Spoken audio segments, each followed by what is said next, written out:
So if you're new here, I'm a diagnosed narcissist and I've been in psychotherapy for 5 years. So in today's therapy appointment, we were talking about the ego and the shadow person that a lot of narcissists and toxic people tend to have. The shadow person or ego is what I consider the narcissistic side of people. A lot of people that have narcissistic personality disorder. The shadow person or ego is there to protect the damaged inner child of the narcissistic person. So she asked me today, so how's it going with you and your shadow person and things like that? And I responded like, I'm actually letting my shadow person lead me more now. And I feel like my life is actually getting better, and I'm able to help more people because I'm letting the shadow person lead me. And I think that shocked her a little bit because she was like, it's like, how does that turn out? How's that going for you? How do you feel about that? And I told her, I was like, I don't feel like just because something is in the shadows necessarily means it's bad.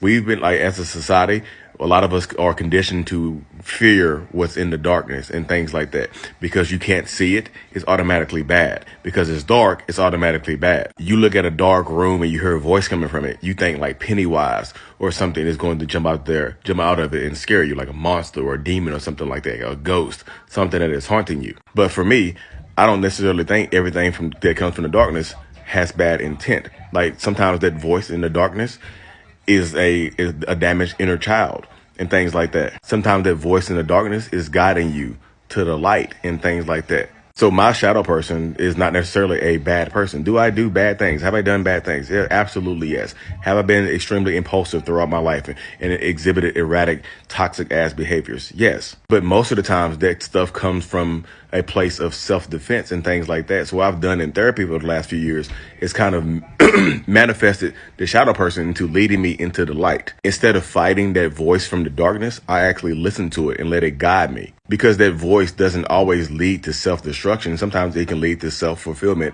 and being better and things like that. Some things actually grow better and perform better in the darkness.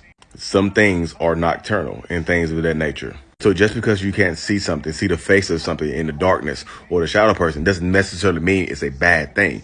And my therapist is like, wow, that's incredible that you feel like you've came that far. Do I still struggle? Yes, absolutely. Yes. The shadow person is not always going to say the best things, but I've learned to take it at face value and listen to myself and listen to my intuition to guide me to make better, more conscientious decisions that don't necessarily hurt other people and that don't hurt myself as well. It is a constant battle trying to figure out what to do right and things like that to not destroy myself, having narcissistic personality disorder. But being in therapy for 5 years and being open and honest and vulnerable has definitely benefited me. So sometimes listen to that voice, y'all, because sometimes it's not always out trying to hurt you.